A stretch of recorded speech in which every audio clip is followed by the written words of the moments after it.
Bonjour tout le monde. Alors, bonjour, bonjour. C'est Laurent Duclouet qui parle, qui n'a pas sa caméra, qui tarde à se connecter, mais je vous souhaite à toutes et tous la bienvenue dans ce webinaire.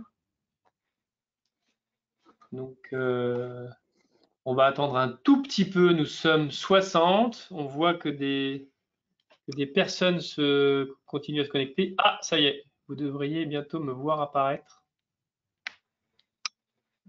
Toujours pas.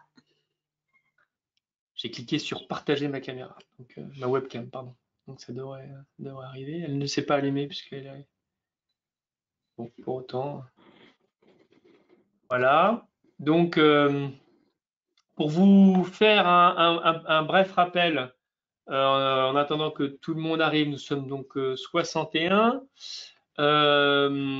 sur ce webinaire. Nous avons entamé donc cette série de webinaires sur les politiques de préservation, politiques d'archivage, selon la dénomination qu'a adoptée dans différentes institutions, organismes. Et l'idée, donc pourquoi une série? Parce que et pourquoi un webinaire? Alors une série parce qu'on pense qu'il y a beaucoup à partager sur cette question, et notamment des retours d'expérience qu'on va voir là tout à l'heure. Et pourquoi une série? Eh bien parce que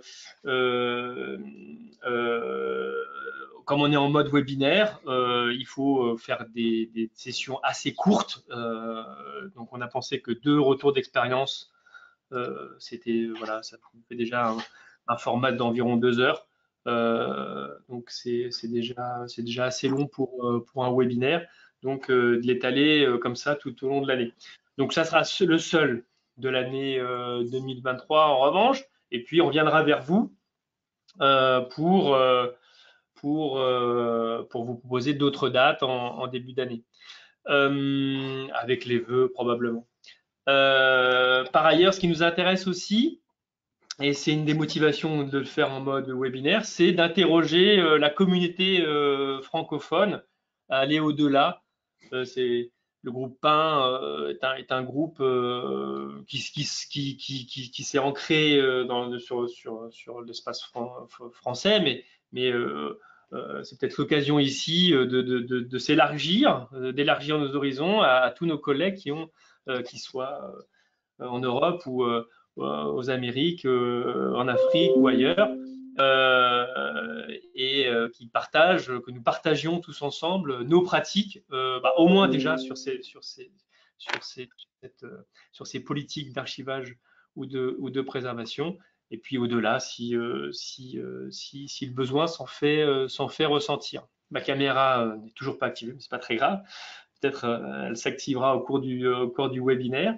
Alors, pour vous rappeler le programme, il y a eu cet événement IPRES 2023 et on a la chance d'avoir Yannick Grandcola de la Bibliothèque nationale de France qui y a assisté, qui nous a fait un petit résumé de ce qui s'est passé là-bas à ce moment-là. Donc on va prendre voilà une petite demi-heure pour un peu moins maintenant parce que j'ai grignoté sur son temps, pour vous présenter tout cela. Ensuite, Michel Cotin donc, vous parlera de la politique d'archivage au sein de l'État luxembourgeois, donc en route vers la politique de préservation numérique. Et puis, Claire Carlin nous parlera de l'application de ces politiques au sein des humanités numériques, donc à partir de 15h45. Pour ma part, je m'occuperai, mais vous aviez déjà le programme, des questions. Donc vous pouvez poser des questions au fur et à mesure, et donc je serai le monsieur loyal qui se fera le relais de vos questions. Voilà, n'hésitez pas à utiliser ce moyen pour intervenir. Donc sans attendre, je passe la parole à Yannick Grandcola pour un retour sur l'IPRES de cette année. Merci Laurent. Donc décollage immédiat pour IPRES 2023, qui était très riche comme d'habitude. Et puis c'est un format serré sur 3 jours au final, 3 jours et demi cette année. donc un jour de moins que la précédente édition. Et donc il y avait, alors il n'y a pas encore eu l'ensemble de la documentation qui est liée au congrès. Habituellement, il y a un petit rapport avec le nombre de participants, le détail par pays. Donc j'ai que des informations générales sur le sujet, mais bon, à Champagne-Urbana, en tout cas, ils ont fait les choses en grand pour l'accueil, comme vous voyez. Même une petite, ils ont accueilli dans le grand stade de football, et on a eu droit à la chorégraphie de l'université. Donc normalement, ils font ça avant chaque match de foot, mais voilà, ce sera difficile de faire mieux. Après, en termes d'accueil, ils ont placé la barre assez haut. Voilà, donc je vais passer rapidement pour aller sur une sélection de communication. Donc, pendant le congrès, donc le diaporama sera distribué. Donc, vous aurez les liens, parce qu'ils ne sont pas très faciles à repérer, parce que c'est à la fois donc les communications, les papiers sont stockés à la bibliothèque de l'Illinois. Donc vous avez le lien sur le diaporama, vous pourrez y accéder en ligne ultérieurement. Et les vidéos sont sur Mediaspace Illinois. Et si jamais vous n'avez pas ce diaporama, sur le blog de la Digital Preservation Coalition pour la Journée mondiale de la préservation numérique, donc le 2 novembre, les liens ont été diffusés. Donc, ça a été l'occasion dans un premier temps pour moi de participer à la promotion de l'Open Preservation Foundation, où je suis directeur, et donc de partager un certain nombre d'animations, ici avec Paul Stock, donc sur les outils de la préservation, et puis ensuite j'ai fait un lightning talk sur les avantages de la BNF d'être adhérent à l'Open Preservation Foundation. Alors voilà la Dream Team, la French Team en action. Donc du premier jour au moins sur place, et il y en avait d'autres également en ligne. Donc Emeline Levasseur a présenté un poster pour les archives nationales. Si je résume le contenu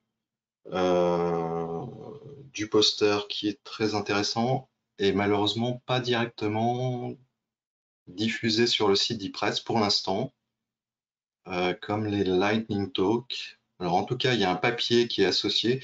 C'est un peu bizarre la session des posters cette année, puisque ça ressemblait plus à un Lightning Talk qu'à une session de posters. Donc c'était vraiment une présentation pour tous et il n'y avait pas cet échange qu'on a habituellement autour des posters. J'espère que l'ancienne formule va prévaloir pour les prochaines éditions. En tout cas, Emeline nous a présenté donc l'accès aux archives numériques et numériques, surtout aux archives nationales, en mettant en lumière donc ce qui se passe en France, le défi de rendre les paquets d'informations de diffusion plus accessibles et plus compréhensibles, en tout cas pour les utilisateurs finaux. Alors que bon, les DIP, les paquets de diffusion sont conçus normalement pour être lus plutôt par des machines. Bon. Et il s'avère donc peu intelligible pour les utilisateurs non familiers donc des concepts d'archivage numérique et puis des normes d'échange de données. Donc, je dirais que, bon, en bref, le poster met en évidence les efforts des Archives nationales pour résoudre le défi de rendre ces archives numériques plus accessibles, tout en préservant leur intégrité, en offrant des pistes pour rendre ce processus plus efficace et convivial pour les utilisateurs en accédant à une arborescence, par exemple. Je vais parler ensuite de Marion, donc, qui a été primée pour cette première participation à ePress, encore bravo. Son papier, donc son long paper a été bien apprécié puisqu'il revenait sur 10 ans d'archivage des emails en France.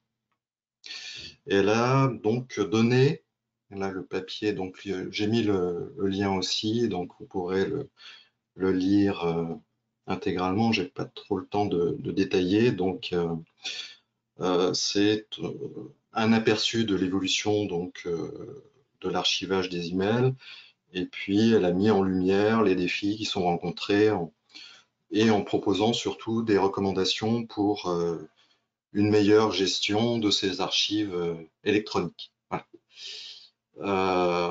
Donc, elle a les côtés BNF, donc deux Lightning Talk. Le premier donc sur l'Open Preservation Foundation et l'amélioration, disons, l'utilisation de l'OPF avec pour le dépôt le dépôt numérique de la BNF, donc pour SPAR. Et deuxième Lightning Talk, il y a eu quelques difficultés techniques, mais on pourra y accéder sur les évolutions de Média Info, donc qui ont été financées très récemment par la BNF.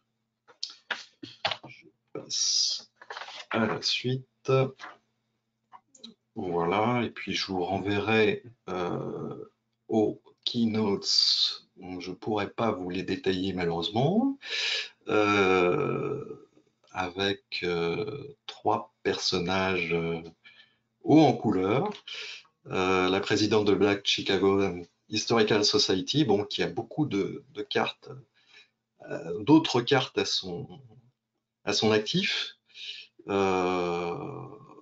Et Ricardo Gonzalan, donc professeur associé, tous les deux ont parlé, évoqué les difficultés des communautés, des petites communautés de sauvegarder leur patrimoine, et je pense qu'on a une certaine responsabilité envers les minorités, les petites communautés, envers la sauvegarde aussi du patrimoine numérique qui peut être associé.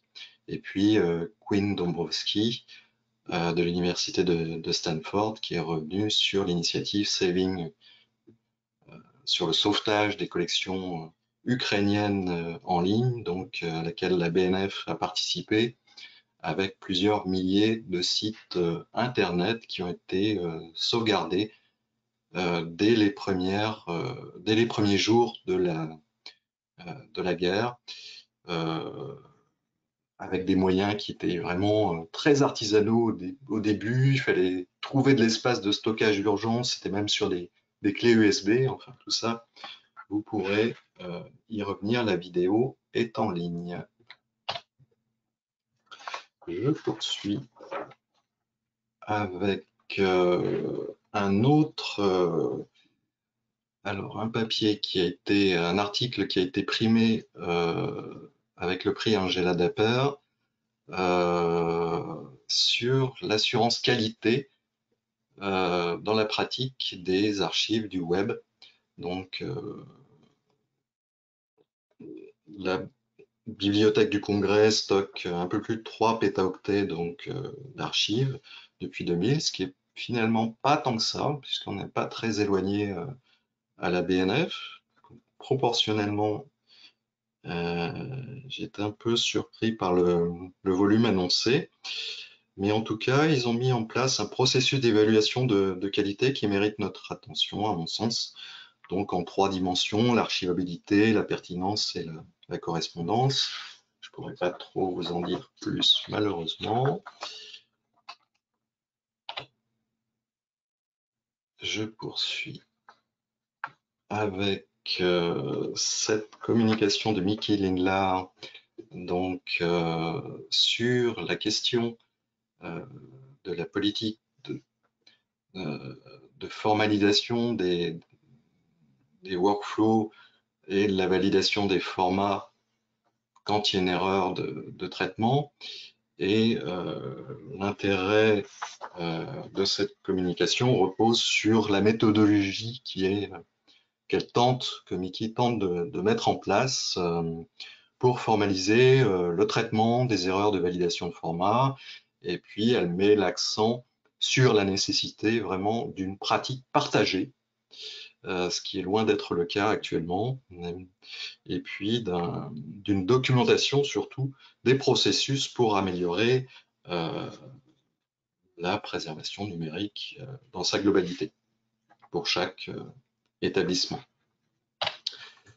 Autre papier, autre article que j'ai trouvé intéressant en tout cas, qui est prometteur pour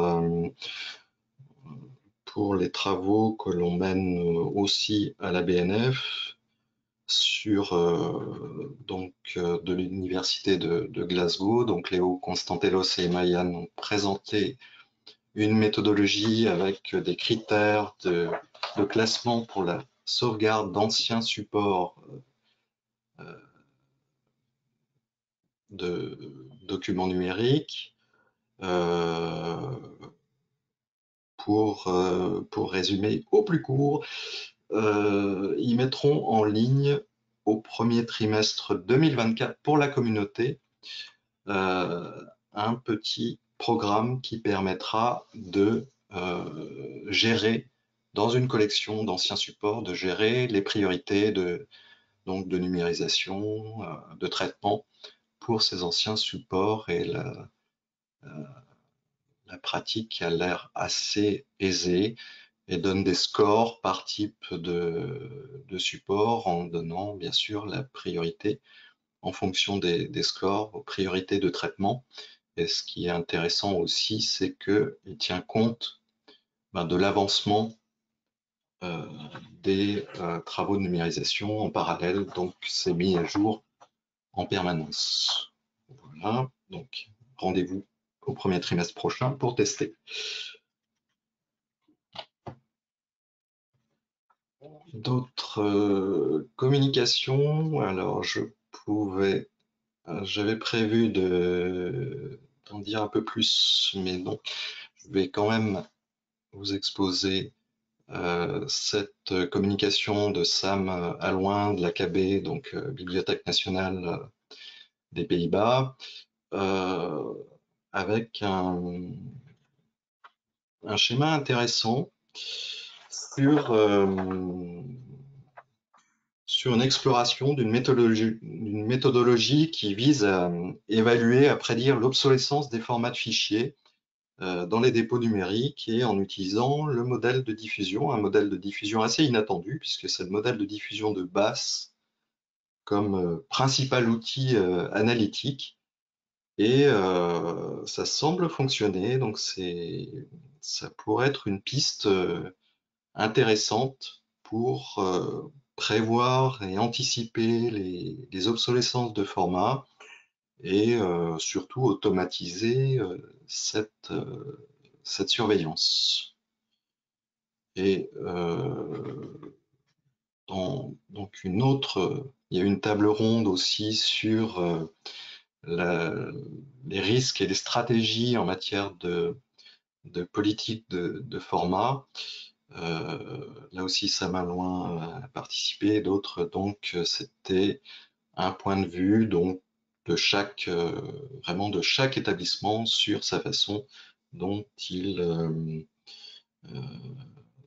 gérait les critères d'évaluation des formats de fichiers. Bon, la perception des formats comme bons, mauvais ou inacceptables, et l'évaluation des risques associés au format et leur comparaison avec d'autres risques en préservation numérique, et les stratégies pour évaluer ces risques.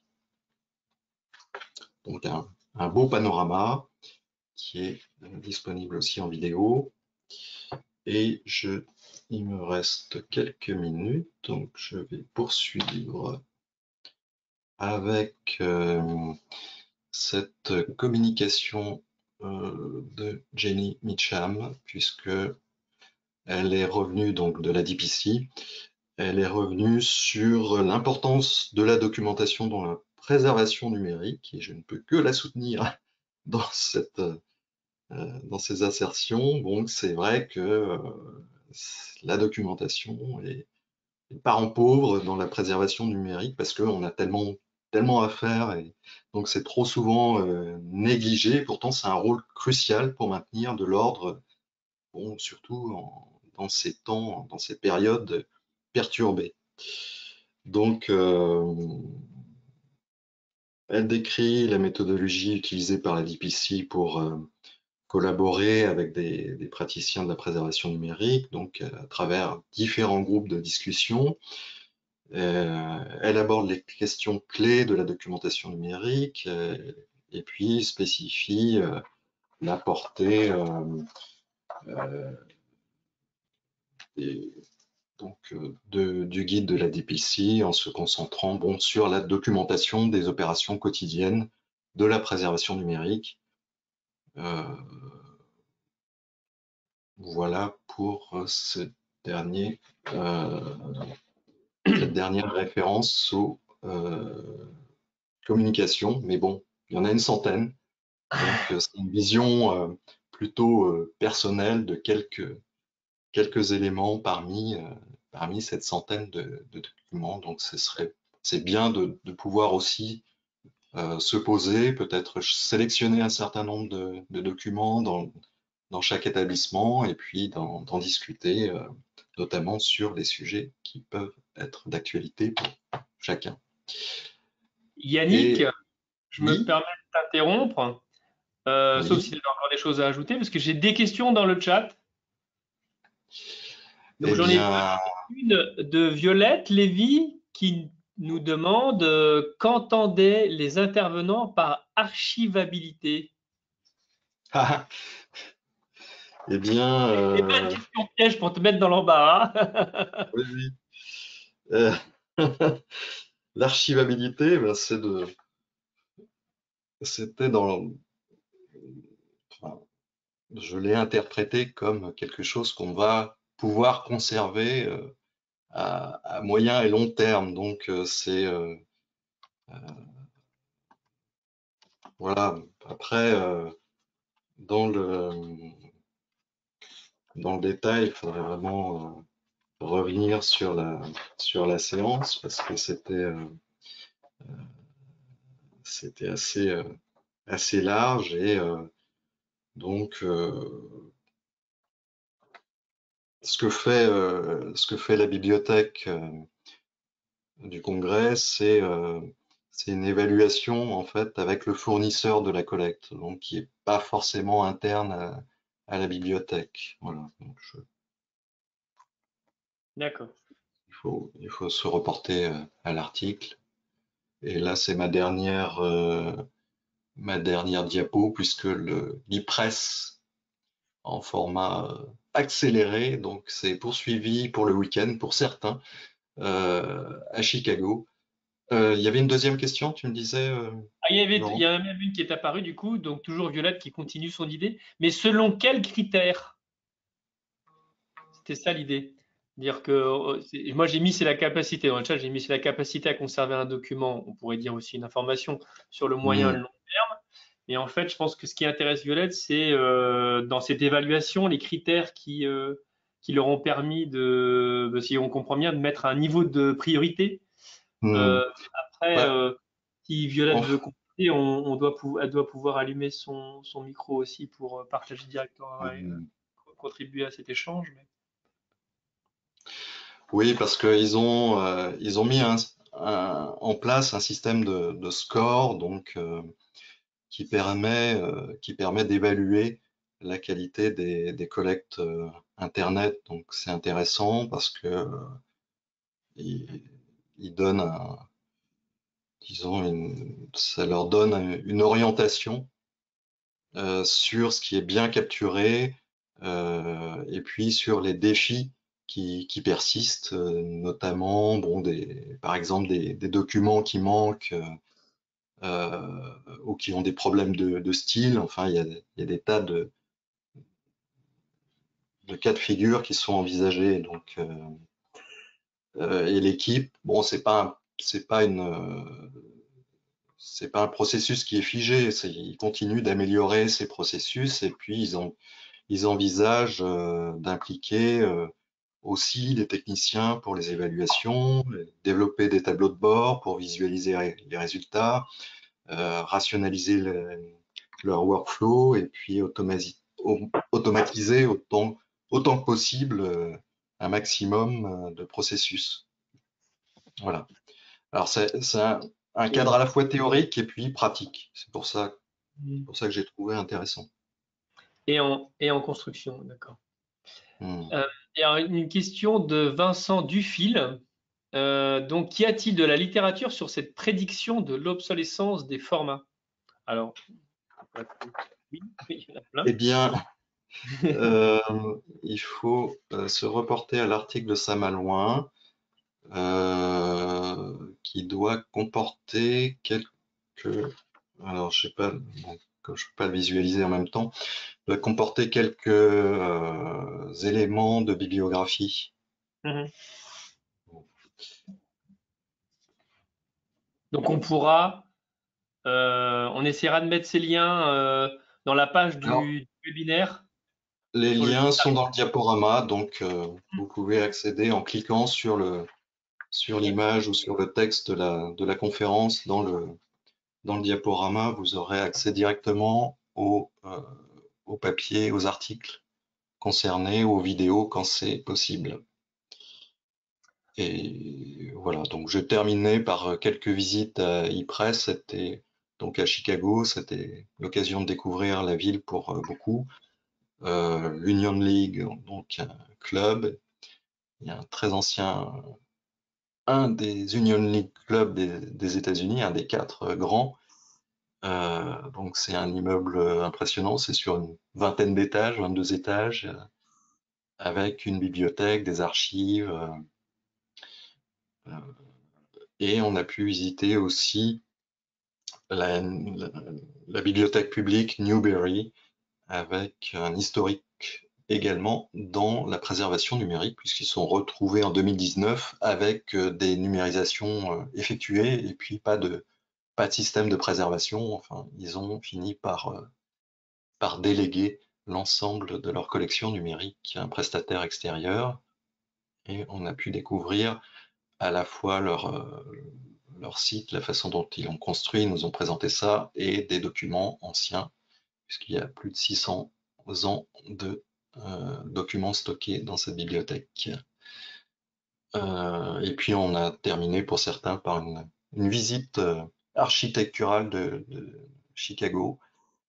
Voilà. Et donc là, vous avez un tout petit aperçu avec cette mosaïque de Chagall. Et il y a bien d'autres œuvres artistiques dans la ville à découvrir, outre l'architecture. Voilà. Merci beaucoup Yannick pour ce panorama assez complet de cet événement. Évidemment, c'est impossible de résumer toutes les interventions que l'on peut retrouver en ligne. Pour la plupart, je pense qu'elles sont quasiment toutes publiées. Et donc, on retrouvera les liens dans ta présentation comme tu l'as évoqué. Merci mille fois. On a eu quelques questions. Je pense qu'on a répondu. Maintenant, je passe la parole à Claire, à Michel Cotin, pardon, pour l'approche luxembourgeoise, si j'ose dire, des politiques de préservation. Donc, je pense que Michel, tu dois pouvoir partager ta présentation. Alors, essayer de faire ça. Vous m'avez partagé? Ouais, montrez mon écran. Logiquement, tu es devenu présentateur. Voilà. Ok. Hop. Est-ce que vous voyez bien ma présentation? Absolument. On l'a en plein écran. Je vais démarrer. Donc, merci beaucoup. Donc, je vais vous présenter un projet qui est pas tout à fait terminé, qui est un projet de préparation d'une politique de préservation numérique à l'origine pour l'État et puis qui assez récemment s'est un petit peu étendu. Et donc je mettrai un petit peu l'origine, je vais parler un peu de l'origine de ce projet, les méthodes qu'on a utilisées, des premiers résultats qu'on a obtenus, et puis je terminerai un petit peu sur la projection sur l'année 2024. Alors pourquoi on fait une stratégie de préservation numérique pour l'ensemble du secteur public? Vous voyez, j'ai déjà changé. Au début, c'est État et maintenant, c'est ensemble du secteur public. C'est la nouvelle dénomination. Je reviendrai dessus plus tard. C'est essentiellement à l'origine un projet qui prend sa source sur le fait que les archives nationales à l'origine n'avaient pas de politique de préservation numérique. Alors, il y avait des approches liées à des outils. Donc les archives nationales avaient acquis des solutions logicielles de préservation numérique et avaient fait ça en collaboration. On a un ministère spécialisé depuis 2018 qui s'appelle le ministère de la digitalisation qui supervise, on va dire, des services centraux informatiques pour le Luxembourg. Et en règle générale, jusqu'à présent, il n'y avait pas franchement de documents un peu stratégiques qui définissaient la politique des archives nationales. Mais après, on va dire presque un an de travail, on a élaboré un texte qui, on va dire, sera original un petit peu en 3 points. Donc, c'est une politique qui est initiée par les archives nationales, le ministère de la digitalisation, mais aussi le ministère de la culture, et qui s'inscrit dans le cadre national d'interopérabilité. Je reviendrai dessus un petit peu plus tard. Donc, c'est une transposition d'un cadre européen. Cette politique s'adresse aujourd'hui indistinctement à tous les organismes du secteur public. Alors, c'est une définition légale luxembourgeoise qui est un petit peu particulière, mais c'est tous les, on va dire, pour vous résumer, c'est tous les organismes qui manipulent qui ont des financements publics, donc c'est pas uniquement le secteur étatique. Par exemple, la Chambre des députés a rejoint cette politique récemment et donc a demandé à l'amender pour faire en sorte que ce soit pas uniquement un élément de l'État, puisque la Chambre des députés est un organisme indépendant de l'État.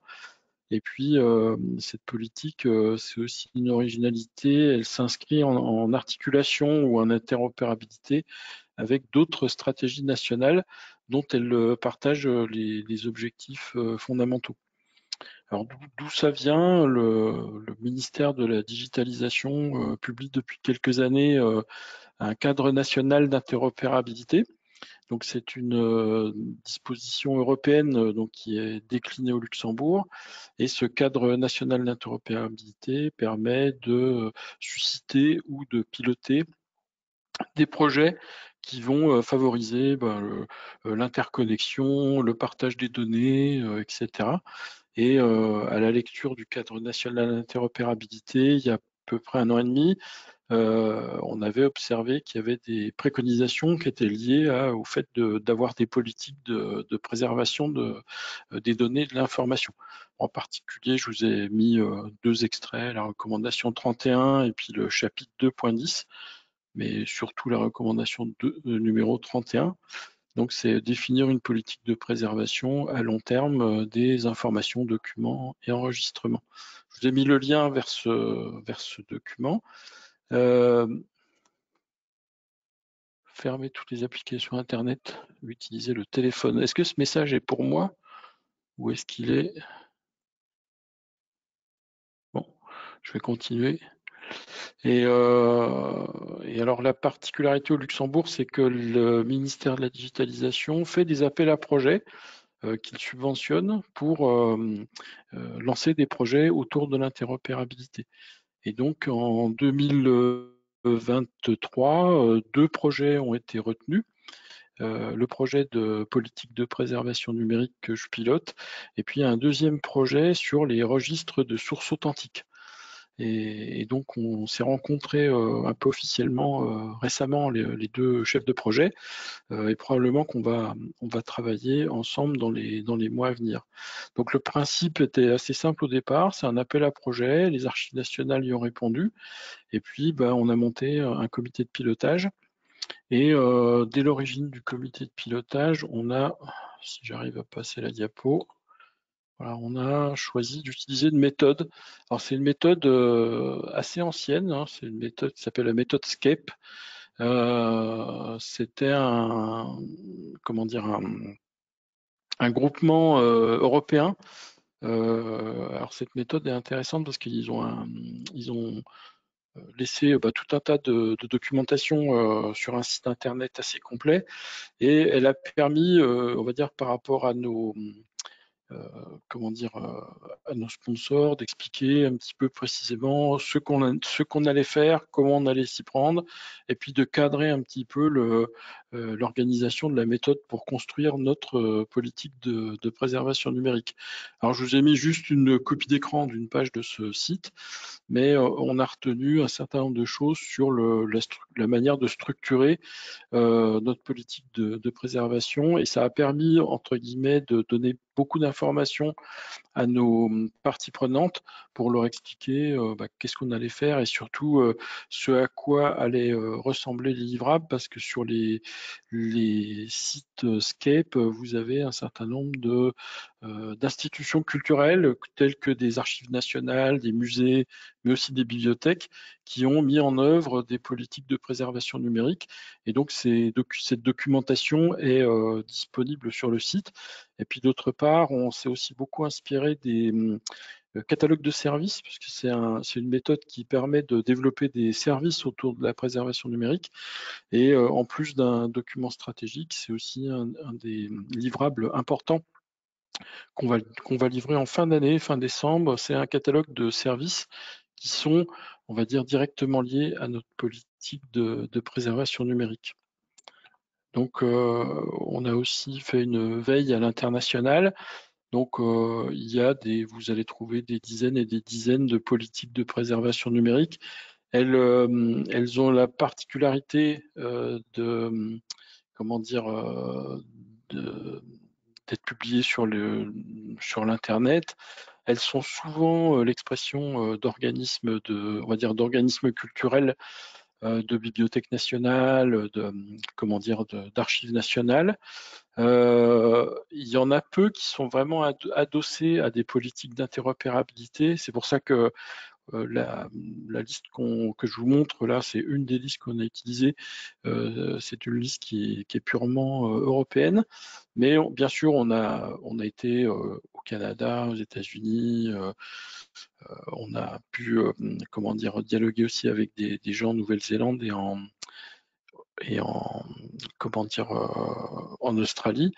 La particularité de cette liste-là, c'est qu'on a fait un peu un top, je sais pas comment dire, c'est un top 5 des politiques qui nous semblaient les plus intéressantes. On a retenu aussi la Grande-Bretagne, qui a une particularité, parce que c'est un pays où vous avez 3 politiques nationales de préservation numérique.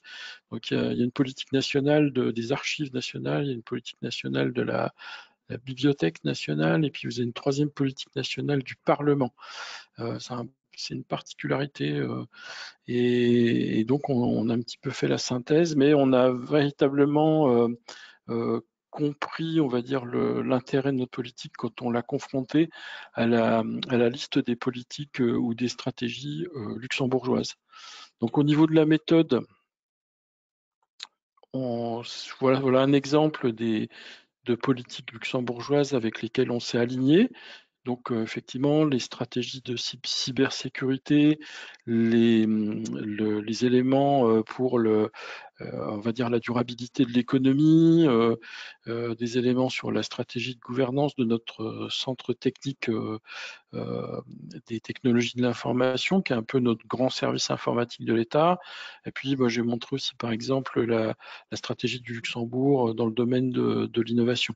Je vous ai mis un lien. Le ministère de l'économie du Luxembourg publie régulièrement un tableau de toutes les stratégies luxembourgeoises, qui sont des textes qui n'ont pas une portée réglementaire, mais qui sont souvent soit une déclinaison de règlements européens, comme on retrouve dans plusieurs pays, soit une déclinaison, on va dire, d'institutions ou de cadres légaux. Donc voilà la particularité, et ça c'est un élément qui était important dans la construction de notre document stratégique, parce que là il est en relecture et on voit vraiment qu'on a cherché à le rendre complémentaire. Hier, on a eu une séance de relecture avec l'ANSSI luxembourgeoise, donc l'autorité de sécurité des systèmes d'information. Et effectivement, ils nous ont tout de suite dit, on va pouvoir le citer dans nos prochaines versions, on va pouvoir faire des workshops avec nos délégués à l'archivage sur on va dire les techniques de sécurité. Donc, je vais juste conclure une partie sur laquelle j'ai pas beaucoup insisté. On est complètement détaché des problématiques outils, parce que souvent, ce qu'on a constaté, et au Luxembourg en premier, c'est que les politiques de préservation passaient souvent par le fait d'acquérir un outil ou de paramétrer un outil ou un écosystème d'outils. Et dès le départ, notre volonté, bien sûr, il y a un certain nombre d'informaticiens qui font partie de notre comité de pilotage. Notre volonté était de dire on construit une politique, on va dire, indépendante des problématiques d'outils, en sachant que la gestion des outils, soit elle relève des organismes de service public eux-mêmes, soit elle relève des politiques de l'État, comme le centre technique de l'informatique qui promeut les outils. C'était pas uniquement diplomatique, mais c'est une approche où, pour l'instant, on essaye de déterminer des orientations, des objectifs stratégiques, et puis la problématique outils reviendra plus tard. Alors, on a fait un certain nombre de constats. On peut appeler ça aussi des étonnements. Alors, je les partage avec vous parce que, en fait, on les a constatés au Luxembourg, mais je pense que dans les autres pays, on les constate aujourd'hui. Alors, le premier constat, c'est que la notion de préservation numérique, c'est souvent ce que j'appelle un angle mort. Vous voyez, ces petits autocollants qu'on voit sur les bus ou les camions. Il y a beaucoup de politiques ou de stratégies publiées qui vont parler de sécurité numérique, qui vont parler de partage de données, par exemple, qui vont parler aussi de politique d'innovation. Et toute cette documentation-là, on va dire un petit peu, n'aborde pas l'intérêt de la préservation ou le fait d'inclure la préservation dans des enjeux stratégiques, sauf un document qui est le cadre national d'interopérabilité. Donc ça, c'est une chose qu'on retrouve un petit peu systématiquement. Et donc, ça nous a permis de bien dialoguer avec un certain nombre d'institutions, même puissantes au Luxembourg, par exemple, comme le ministère de l'économie, qui s'est bien connecté à nos objectifs stratégiques, en particulier parce ils sont très portés sur les applications de partage de données pour le business, par exemple. Et effectivement, c'était une dimension, la dimension de préservation, qui était pas ou peu prise en compte, quoi. Donc ça, c'est un des premiers constats. Peut-être que dans les questions ou dans les débats, vous me direz si c'est valable dans les autres pays, mais j'en ai pas beaucoup de doutes. Un autre constat ou un étonnement, c'est que les pratiques, en fait, nous amènent à finalement, aussi bien d'un point de vue individuel qu'au niveau de l'ensemble de secteurs administratifs, à travailler dans des environnements où il n'y a pas vraiment de continuité de la preuve. Alors, les Allemands ont théorisé ça sous le terme Medienbruch. Et en fait, le Medienbruch, c'est de façon typique, je vous envoie un document signé électroniquement, vous l'imprimez, vous le rescannez, vous le resignez électroniquement. Vous voyez, on a dans nos pratiques sans arrêt des changements, on va dire, en termes de continuité de la preuve, ce qui fait que le document final qui devrait être archivable, finalement, on se rend compte qu'il est peut-être passé par des tas de formes qui fait en sorte qu'il n'y a pas eu continuité de la preuve. Donc ça, c'est un élément qu'on a remarqué, mais qu'on remarque dans la vie quotidienne. Et ça, c'est particulièrement important parce que, en fait, au Luxembourg, comme dans certains pays du Nord, tous les citoyens et tous les travailleurs du Luxembourg disposent d'une signature qualifiée. Donc, de façon typique, moi, j'ai une carte avec une signature qualifiée parce que je travaille au Luxembourg. Je peux aller jusqu'à signer un acte notarié avec cette carte, par exemple. Et donc, ça veut dire que la signature électronique est assez répandue et il y a de plus en plus l'État promeut de plus en plus de services aux citoyens où les citoyens peuvent utiliser leur certificat de signature personnel, on va dire, pour signer des actes administratifs.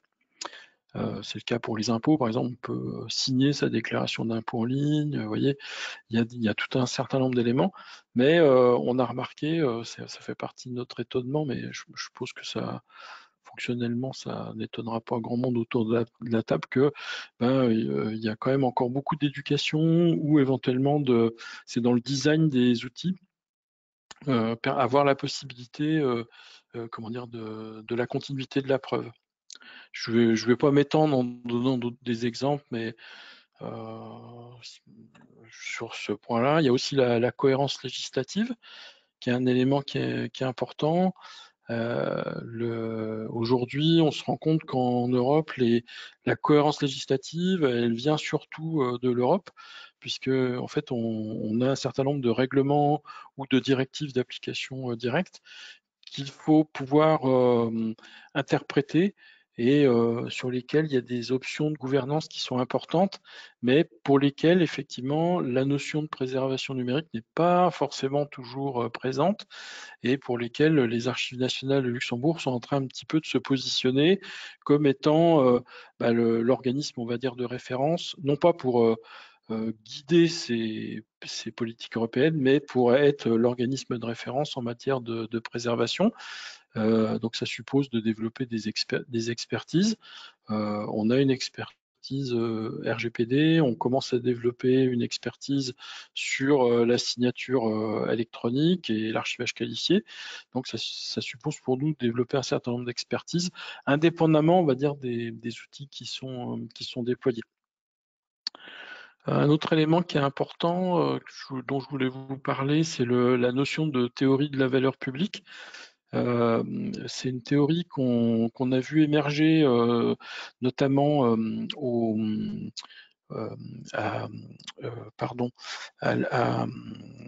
Conseil international des archives lors de leur congrès à Rome l'an dernier. On avait une présentation des Norvégiens sur le Records by Design. Et il y avait un truc qu'on ne comprenait pas, c'était d'où venait leur principe théorique. Et ce sont nos collègues néerlandais qui nous ont guidés, puisqu'ils ont élaboré une norme qui s'appelle la norme DUTO, c'est un acronyme néerlandais, sur lequel ils reprennent, on va dire, le fondement de la théorie de la valeur publique qu'on a intégré à notre politique de préservation. Alors, qu'est-ce que c'est que cette théorie de la valeur publique? À l'origine, c'est un chercheur qui s'appelle Mark Moore, qui a formalisé ça dans un ouvrage qui s'appelle Recognizing Public Value, où il essaye de combiner les différents éléments qui permettent de construire la valeur publique qui est différente de la valeur du domaine privé.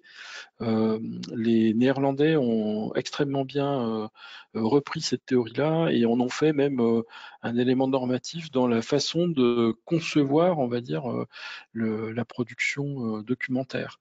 Alors là, je vous ai mis un schéma un petit peu plus sophistiqué que les schémas de Mark Moore qui sont beaucoup plus simples. Ça s'appelle les strategic triangles, mais ça, c'est un élément qu'on a remarqué parce qu'effectivement, une politique nationale de préservation numérique, elle doit, si elle est pour le secteur public, elle doit pouvoir permettre de formaliser comment on produit de la valeur publique. Voilà un autre élément, à mon avis, qu'on ne trouve pas que au Luxembourg. Donc, je vais vous parler après de l'organisation du projet. C'est un point qui était important. Et puis les différents livrables qu'on est en train de produire. Donc pour l'instant, on a un comité de pilotage qui est relativement simple, les Archives nationales avec la directrice, Madame Kirps, qui est présidente de l'ICA. On a donc l'organisme un peu bizarre, la CCOIOP, donc qui est le ministère de la digitalisation. Et puis le ministère de la Culture qui dispose d'une cellule stratégie numérique. On a aussi 2 représentants de l'informatique, un représentant de l'informatique de l'État et puis un représentant de l'informatique du ministère de la Culture qui font partie de notre copil. Donc vous voyez, c'est un copil assez modeste. Et puis dans la partie gauche, vous avez l'équipe projet que j'ai l'honneur de piloter. Et puis un certain nombre de groupes de travail qui sont essentiellement réalisés soit avec des correspondants sectoriels, puisque le cadre national d'interopérabilité a créé des groupes sectoriels comme les communes, les services de l'État, enfin la santé, etc. Où dans ces groupes de travail, on a aussi un certain nombre de correspondants archives, parce que les archives nationales disposent d'une centaine à peu près de correspondants archives dans environ une centaine d'administrations. Donc quels sont les livrables de ce projet? Il y a le document qui s'appelle Stratégie nationale de préservation des données numériques, qui est un document qui est en cours de relecture. Et on a aussi un certain nombre de la partie un petit peu de droite, on a un catalogue de services donc qui est en voie d'être finalisé pour la fin de l'année. Donc catalogue de services qui a été conçu avec la méthode SCAPE, alors qui ne met pas en œuvre des services, mais qui les décrit, qui les paramètre un petit peu en mode de projet. Et puis, on a des proof of concept, c'est-à-dire que dans notre politique de préservation numérique, au lieu d'aboutir sur la mise en œuvre d'outils, on a fait toute une partie sur comment implémenter la stratégie nationale. Et en fait, comment l'implémenter? On permet j'en reviendrai dessus un peu plus loin, on permet aux organismes publics de monter des projets qui leur permettent de créer une feuille de route pour implémenter leur propre stratégie. Donc voilà un petit peu le fonctionnement. Alors, comme c'est un projet qui commence un peu à intéresser certains services de l'État, on a des candidats, on va dire, qui veulent monter au COPIL à partir de 2024. On a eu une proposition de la Chambre des députés et puis on a une proposition du ministère de l'économie. Donc là, elles vont être discutées en fin d'année. Alors pour les services, je vous ai fait juste un copier-coller d'un slide qu'on a déjà utilisé. C'est sur les groupes de travail. Alors qui peuvent être aussi des groupes qui produisent un certain nombre de services, mais pour l'instant on n'a acté que 4 services qui seront produits en 2023.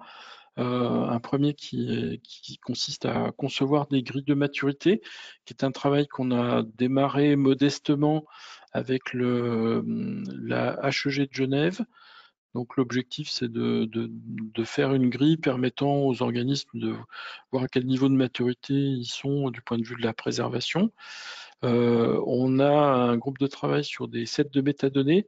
Alors là, c'est plutôt d'inspiration australienne. Les Australiens ont publié une norme sur les sets de métadonnées interopérables.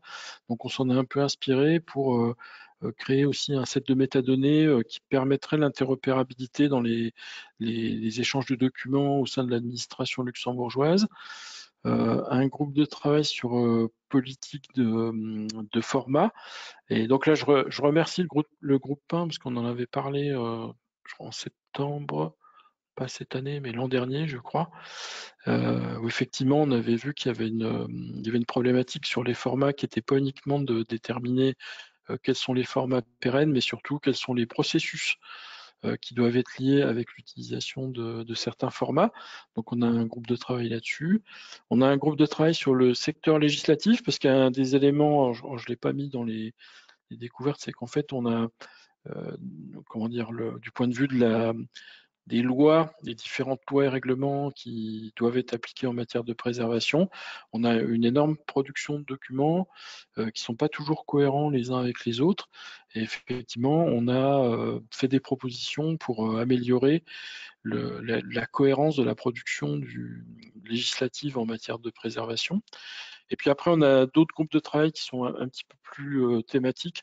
Je vais pas tous vous les détailler, mais je vais juste vous détailler le risque et jurisprudence, qui est celui sur lequel, qui est très actif en ce moment, parce qu'on a toute une équipe de juristes qui s'est emparée de ce groupe de travail, et c'est très bien, parce qu'effectivement, on a une problématique de recueil de jurisprudence au Luxembourg, qui est un petit peu compliqué. Comme c'est un petit pays, il n'y a pas énormément de jurisprudence en matière de droit du numérique, de problématiques de preuve, de choses de ce genre-là.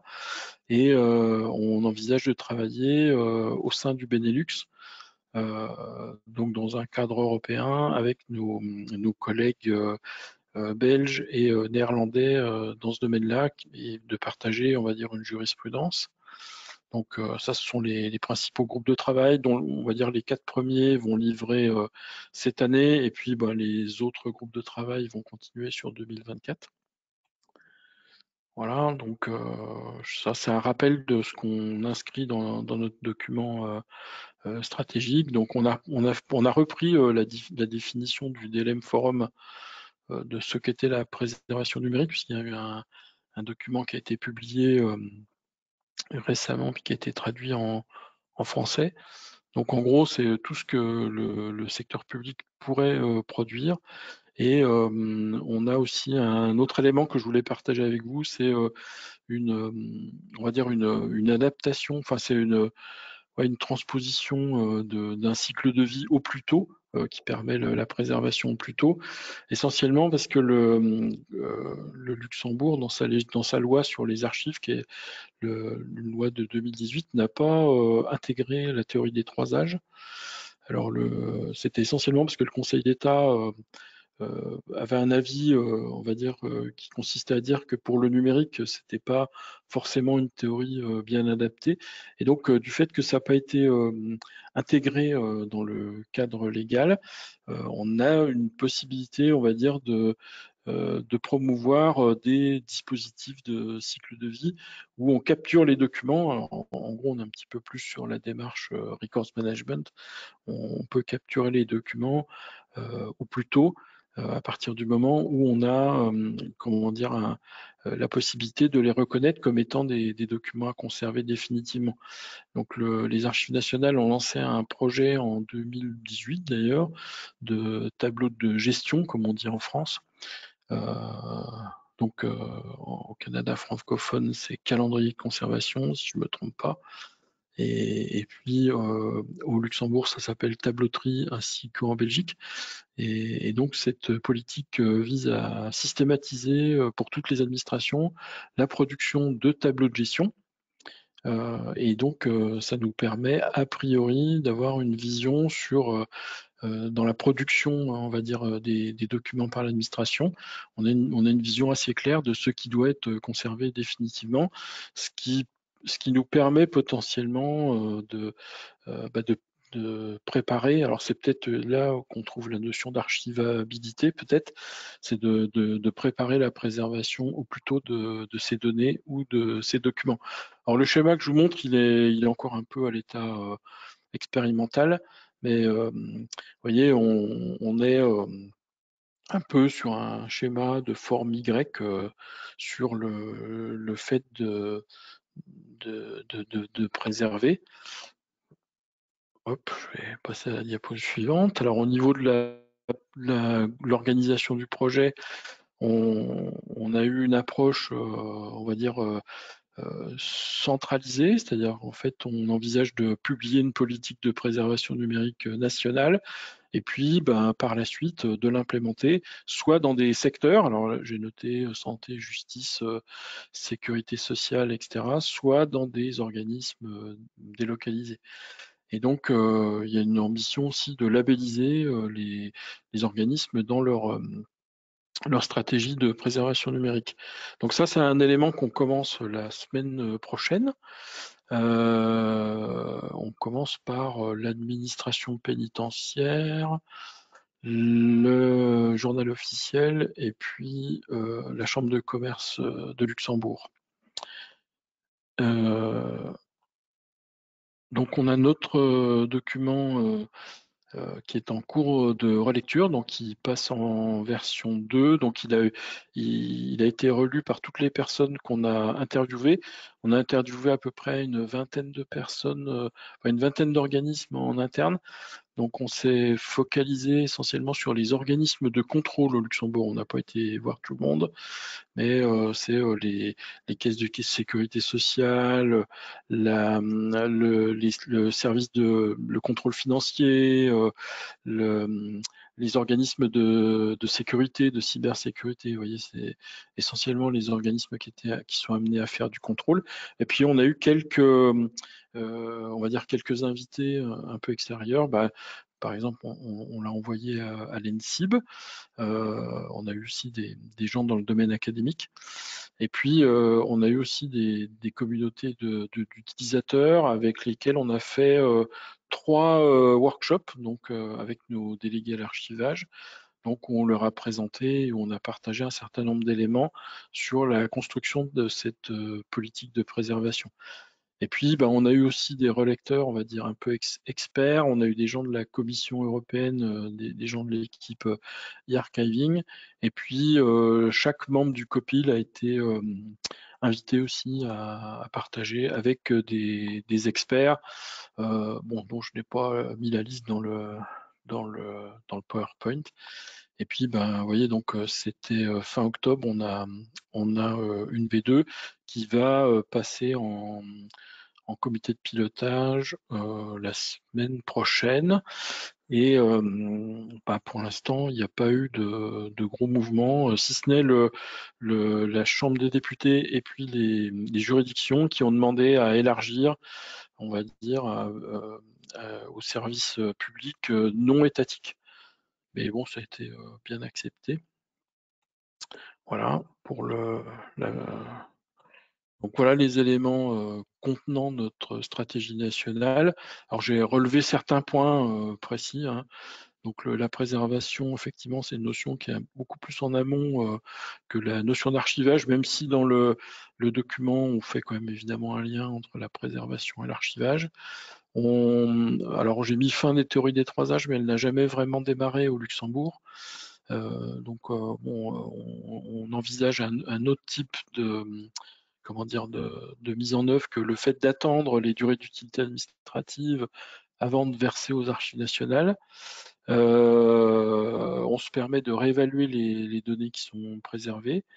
Après, on a tout un pan sur la gestion durable des données du secteur public, avec un aspect environnemental. La stratégie est en articulation avec différentes stratégies existantes. Et donc ça fait l'objet d'échanges avec les responsables de ces stratégies ou de ces politiques. Exemple, l'ANSSI qu'on a rencontré hier. Et puis le déploiement de la stratégie va se faire par la constitution d'un comité interinstitutionnel qui sera piloté, alors ça j'espère qu'on le gardera par les archives nationales, c'était un peu notre ambition, c'est de piloter un petit peu même beaucoup la gouvernance.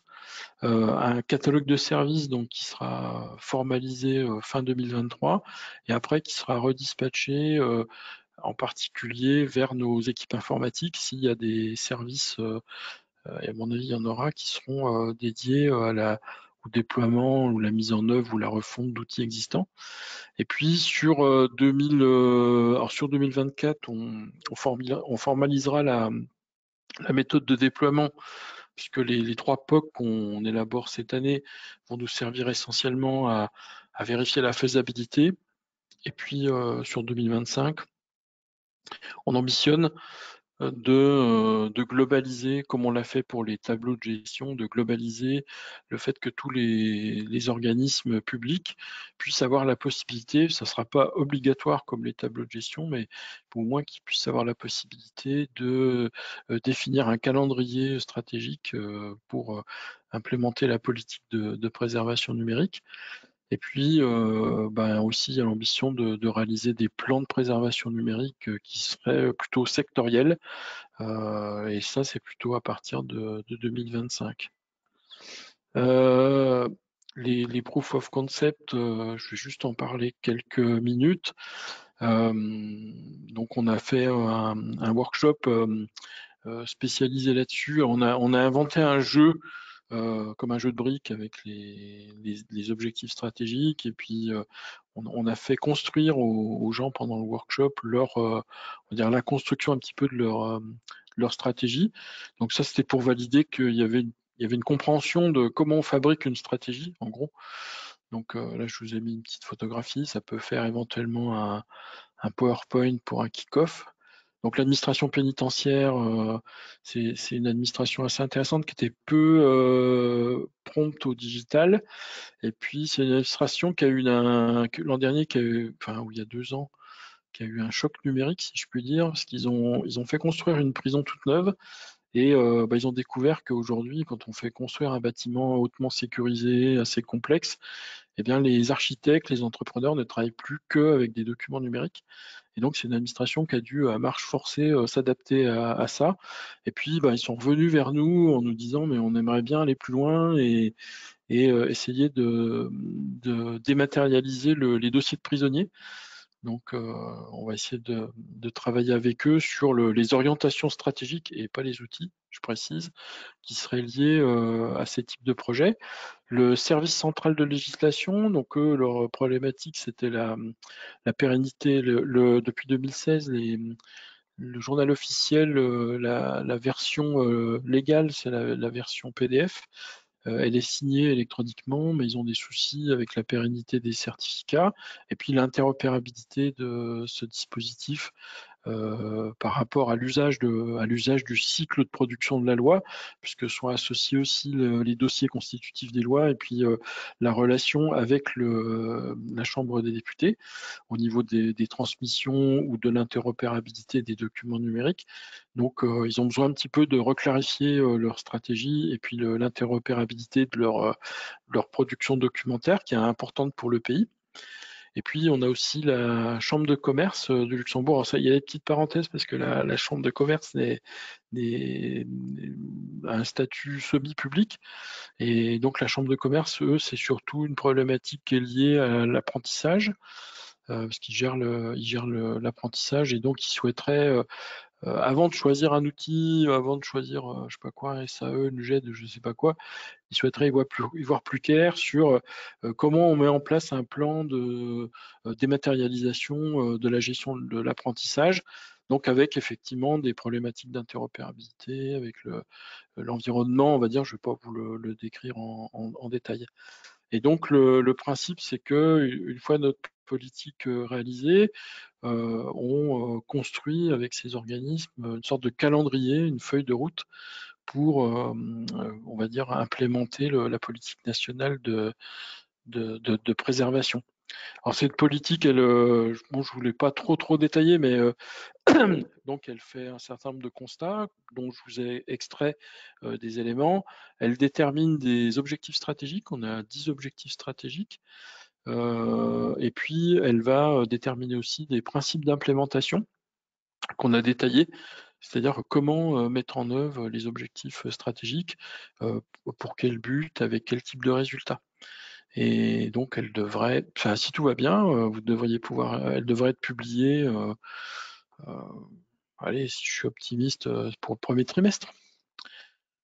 Voilà. Je sais pas si j'ai dépassé le temps. On a encore un peu de temps pour les questions. Merci beaucoup, Michel, pour cette présentation extrêmement complète qui ouvre pour moi, et j'imagine pour nos participants, de plein de perspectives et peut-être des questions. Je suis en train de digérer un peu tout ça. C'est vraiment très très intéressant et complet votre approche. Que de travail abattu finalement en assez peu de temps, hein, puisque je crois que ça fait pas très longtemps que vous êtes lancé dans cette Un élaboration. an. Un an, voilà. Donc c'est vraiment très très impressionnant. Pour vous permettre de vous poser des questions peut-être directement. Oui, très belle présentation de message de Gaël, Bertin. On peut vous ouvrir vos micros où vous pouvez, logiquement, vous avez le moyen de lever la main pour demander la parole. Alors moi, je ne l'ai pas parce que j'ai un écran un petit peu différent du vôtre.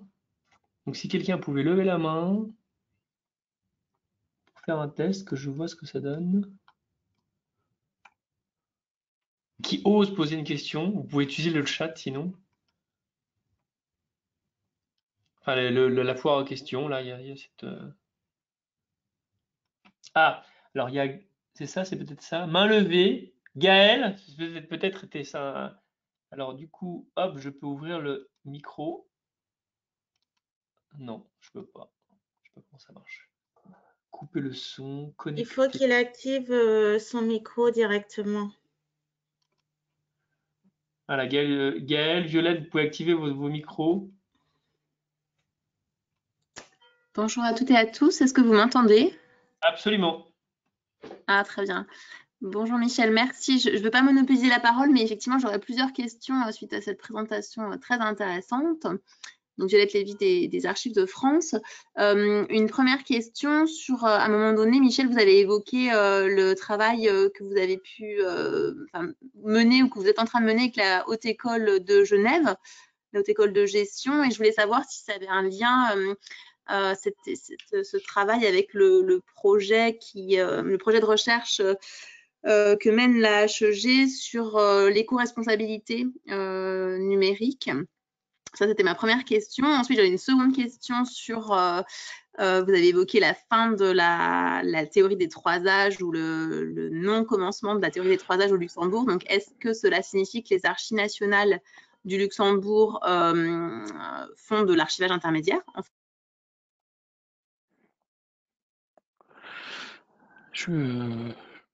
Pour la première question, c'est pas que vous avec le m'entendez? projet éco. Oui. Ah, Oui. j'étais. Pour Allez-y, la Michel. première question, c'est pas le projet éco-responsabilité, mais c'est un projet sur des grilles d'évaluation. Et donc c'est pas ce projet-là, quoi. C'est un autre Il n'y projet. a pas de lien. Et non. Alors pour la théorie des trois âges, évidemment qu'on parle des trois âges, c'est inscrit dans nos formations. Parce que bon, c'est un élément qui est très enraciné, mais effectivement, en fait, on envisage, je ne sais pas si on peut dire que c'est de l'archive intermédiaire, parce que en fait, on envisage la possibilité d'archiver ce qui est entre guillemets tagué à conserver, de l'archiver avant la fin de DUA. En gros, je résume. Mais ça existe dans d'autres pays aussi. Donc à partir du moment où Tout à on a fait. des documents, des données qui sont taguées entre guillemets à conserver, alors les tableaux de tri qu'on élabore, ils font l'objet ils ont un conventionnement.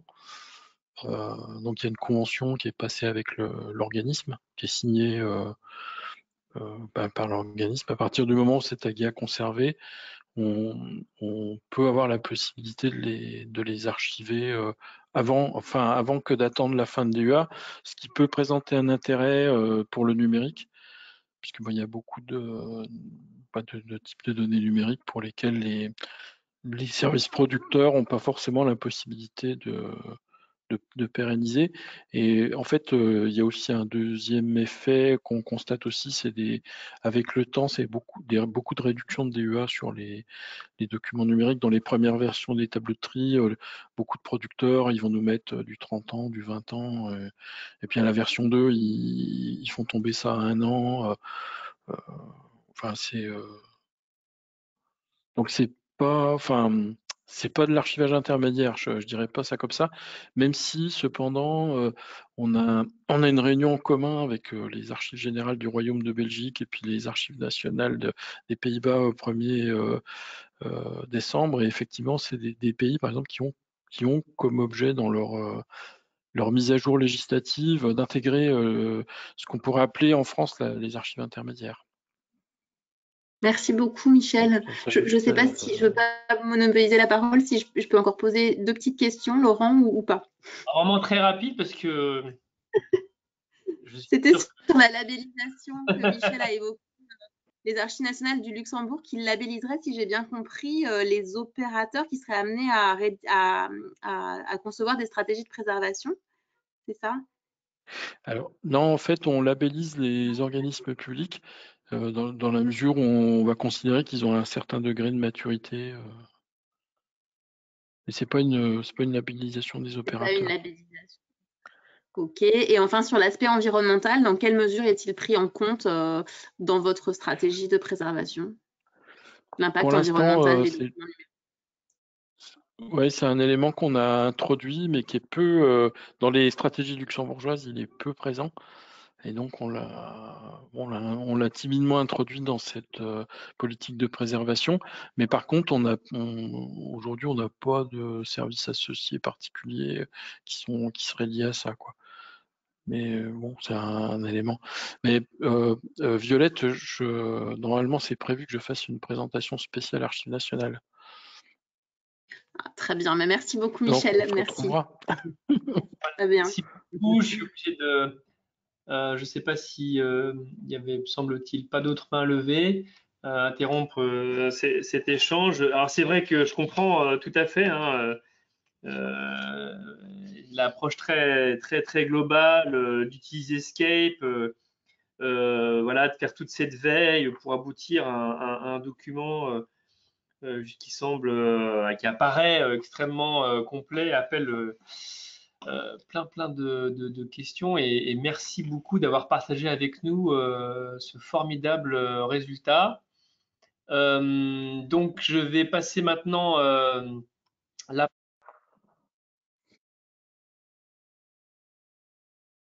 j'ai coupé mon son à Claire Carlin. Et d'ailleurs, on peut prolonger nos échanges pendant que Claire partage sa présentation dans notre mailing list, hein, si vous le désirez. Donc, je pense que Michel est dans la mailing list, si j'ai bonne mémoire. Et elle est ouverte à toutes et tous, donc n'hésitez pas à nous demander. Et puis je rappelle encore une fois que nous partagerons, cette session est enregistrée et donc nous allons pouvoir la partager et si c'est possible, nous partagerons aussi également les présentations.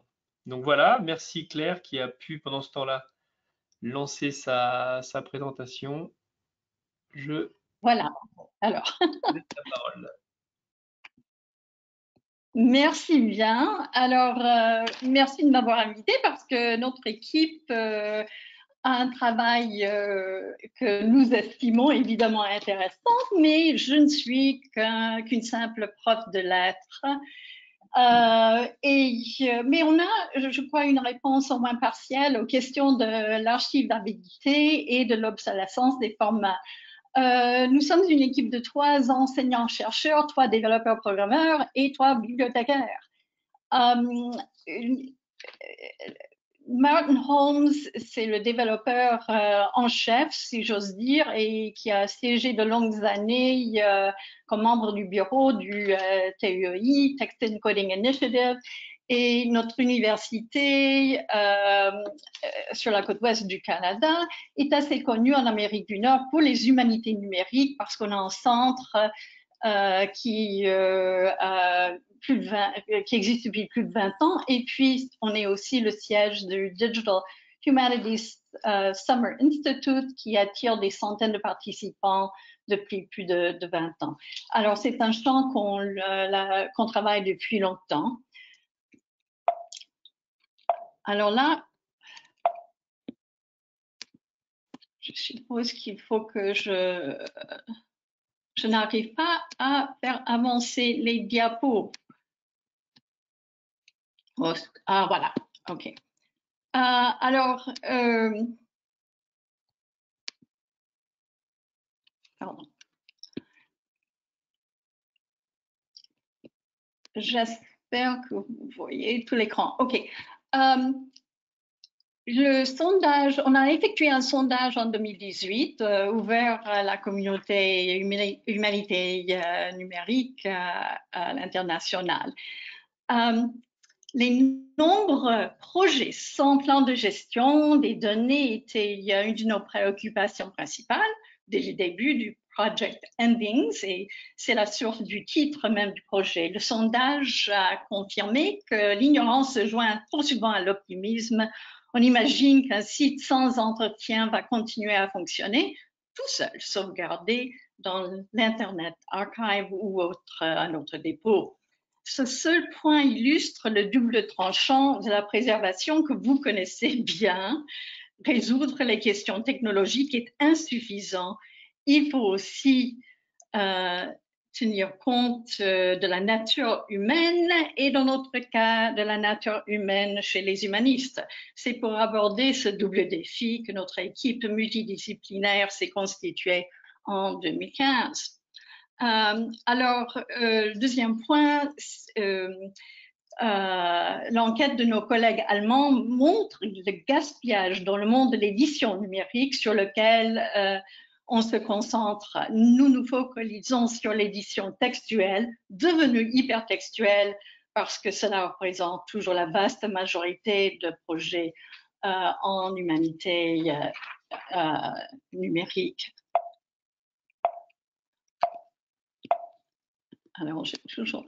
Ah, voilà, OK. Alors, en effet, le projet Endings suit le modèle traditionnel de l'édition de texte dans la mesure où chaque édition que nous publions sur Internet est un artefact complet et cohérent avec toutes ses erreurs et tous ses défauts. Plutôt que de faire paraître en continu des versions corrigées au fur et à mesure que des problèmes sont constatés, nous publions périodiquement avec tout ce que nous savons sur les ajustements, les corrections et les mises à jour. Alors, voilà, vous avez deux exemples du genre d'indication que nous mettons en bas de chaque fenêtre ouverte pour indiquer que c'est une nouvelle édition qui est publiée. Les stratégies de préservation que je vais présenter permettent de faire des mises à jour rapides, mais une fois qu'un site n'est plus entretenu, la dernière édition publiée va rester accessible de façon stable, exactement comme un imprimé, dont les données sont parfois moins pertinentes avec le temps. Autrement dit, un projet statisé est prêt pour l'archivage.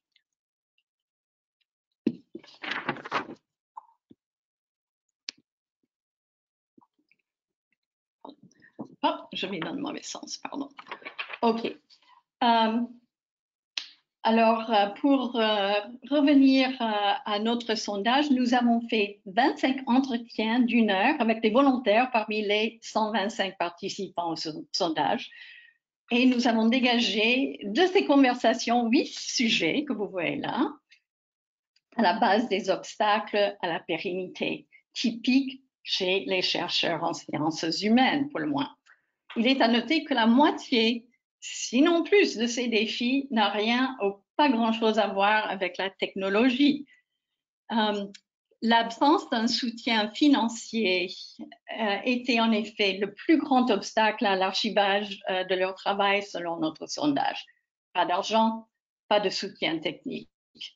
Alors, chacun de ces défis est examiné en détail dans un numéro spécial de Digital Humanities Quarterly paru cet été, dont le lien se trouve sur notre site, tout simplement endings.ubique.ca.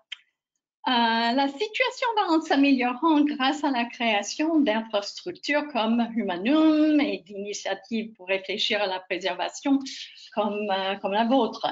Alors, tout va dans le bon sens, Mais ce qui manque, surtout pour les projets gérés par les universitaires en humanité, ce sont des stratégies techniques qui peuvent être mises en œuvre rapidement et avec peu de ressources, surtout si on en tient compte dès les premiers pas d'un projet. Si on n'a pas fait, notre devise est qu'il n'est jamais trop tard pour mettre en œuvre de bonnes, sinon les meilleures pratiques. Nous avons commencé avec 4 études de cas, des projets déjà en cours, et nous les avons convertis assez facilement en sites statiques. La statisation est en effet la clé de voûte de notre stratégie technique.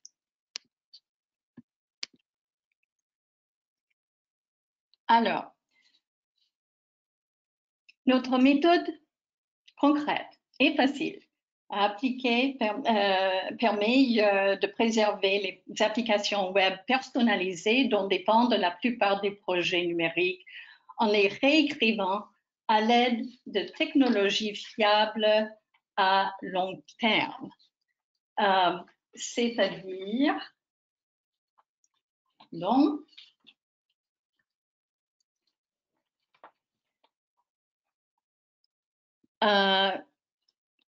l'accent sur les données, la documentation, le traitement des produits et la gestion des versions. C'est surtout le HTML, le CSS et le JavaScript qui sont d'excellents candidats pour une utilisation à long terme. Toutefois, sont gérés par des organismes de normalisation bien financés, avec une histoire d'évolution et de normalisation lente mais régulière, et ils bénéficient d'un soutien universel à travers les navigateurs et les plateformes informatiques. Alors maintenant, je propose de fournir plus de détails au sujet de chacun de ces principes de base. Les données, par exemple. Les données sont l'expression des connaissances et de l'expertise des chercheurs. Et les principes suivants que vous voyez à l'écran s'y appliquent. Stocker uniquement dans des formats conformes aux normes, des données ouvertes, soumises à un contrôle de version. Et puis, la validation, n'est-ce pas? Par exemple, contre les liens morts, le link rot, n'est-ce pas? Nous générons un ensemble de fichiers HTML contenant uniquement des liens externes. Ces pages peuvent ensuite être vérifiées à l'aide du vérificateur de liens W3C, n'est-ce pas? Et on a sur le site Endings un lien à notre page Get à ce sujet, n'est-ce pas? Alors, en ce qui concerne la documentation dont on a déjà parlé, ce sont, à vrai dire, des questions éthiques. Par exemple, la reconnaissance de la contribution de chaque participant sans négliger les étudiants et autres assistants de recherche. Le libre accès dans la mesure du possible. Un de nos études de cas est un dictionnaire dans une langue autochtone, par exemple du Canada. On ne peut pas rendre le dictionnaire lui-même public pour cela, mais la politique en général, c'est l'accès ouvert et libre. Pour ce qui est du traitement, le code de traitement est écrit et maintenu par le personnel technique du projet et est également soumis à un contrôle de version. Le code de traitement assure les fonctions suivantes. Alors, validation incessante, bien sûr, intégration continue et le fait que le code est contingent, n'est-ce pas? Mais s'il respecte nos principes, la pérennité va toujours tout de même être de mise. Pour l'intégration continue, par exemple, en tant qu'éditeur, je fais des modifications en utilisant Oxygen, puis je demande à mon collègue programmeur de publier la nouvelle version du site, ce qu'il fait sans avoir à intervenir, sauf pour cliquer sur son logiciel. Les produits, les principes suivants s'appliquent aux produits destinés au web. Les dépendances sont évidemment mortelles pour la pérennité numérique. Alors, c'est ce que nous cherchons surtout à éviter. Alors, le premier point, lorsqu'un site statique fonctionne parfaitement, on peut toujours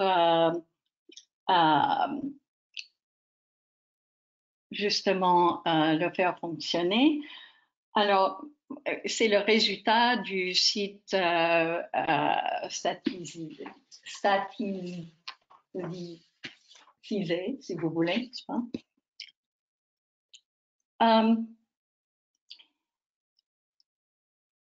Il faut quand même noter qu'il y a des caveats, n'est-ce pas?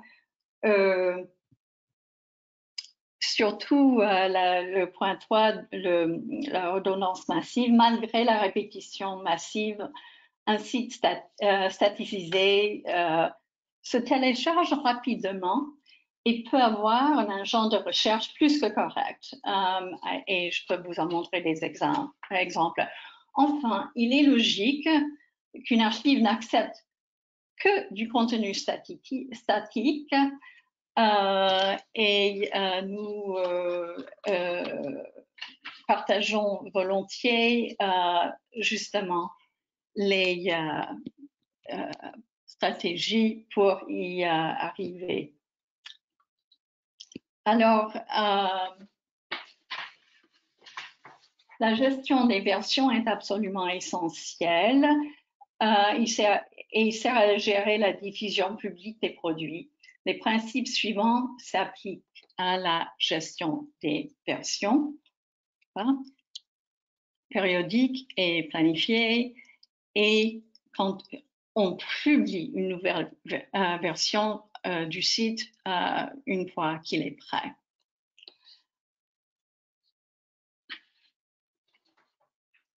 Alors, afin de faciliter la citation, des suggestions à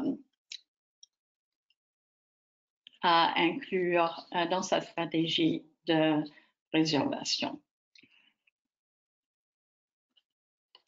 Alors, vraiment sur le terrain, le static search marche assez bien, n'est-ce pas? On peut même essayer de faire une démonstration live, ce qui me fait un peu peur, mais par exemple,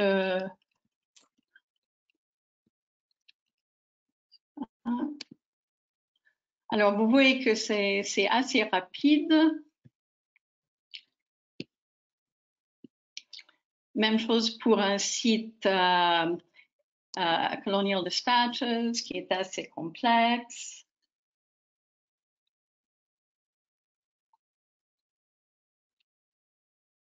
J'abandonne si c'est pas. Voilà, un site complètement statisé qui et puis on a toutes les capacités d'une recherche avancée, alors même avec ce genre de site statique. L'autre logiciel qu'on utilise, c'est pour valider notre théorie avec ce code de base. On va sur le site et c'est tout à fait disponible au public, n'est-ce pas? Voilà, le code. Et puis, on a aussi une boîte à outils pour vérifier le HTML. Tout cela sur le site Endings. Bon. Alors, on a travaillé à partir de ces études de cas. Nous vous invitons à aller voir ces sites pour une démonstration afin de voir que tout fonctionne, y compris la recherche. Il y a une interactivité assez riche et que c'est vraiment une solution pratique. Alors, voyons si on arrive à montrer tout ça. Alors, l'édition numérique que vous voyez ici a été l'une des premières éditions numériques basées sur TEI et XML, entreprise par notre Centre d'humanité numérique au début des années 2000. Elle a subi de nombreuses révisions, mais nous avons tenté tout au long du processus de conserver l'aspect original de l'édition numérique, car nous estimons que l'interface elle-même est un artefact important dans l'histoire des sciences humaines numériques et de la publication savante en ligne. Et là encore, il y a un engin de recherche assez souple.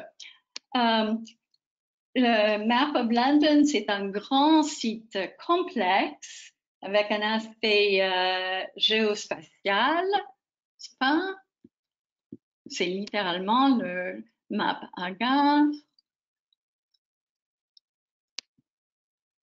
On peut rapidement télécharger toutes ces pages. Chaque page est une page statique qui fonctionne indépendamment. Par exemple, on peut chercher les barres et on a toute cette fonctionnalité. Si on fait un simple recherche que j'avais déjà effectuée,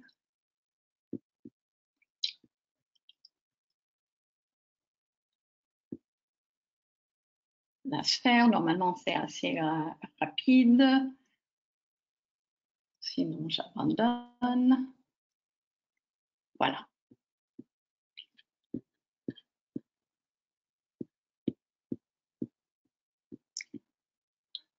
Donc, tout ça pour suggérer effectivement que ça marche.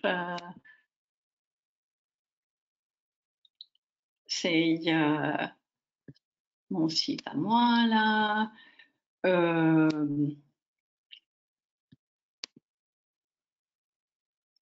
Alors, il y a par exemple énormément de liens internes à chaque document.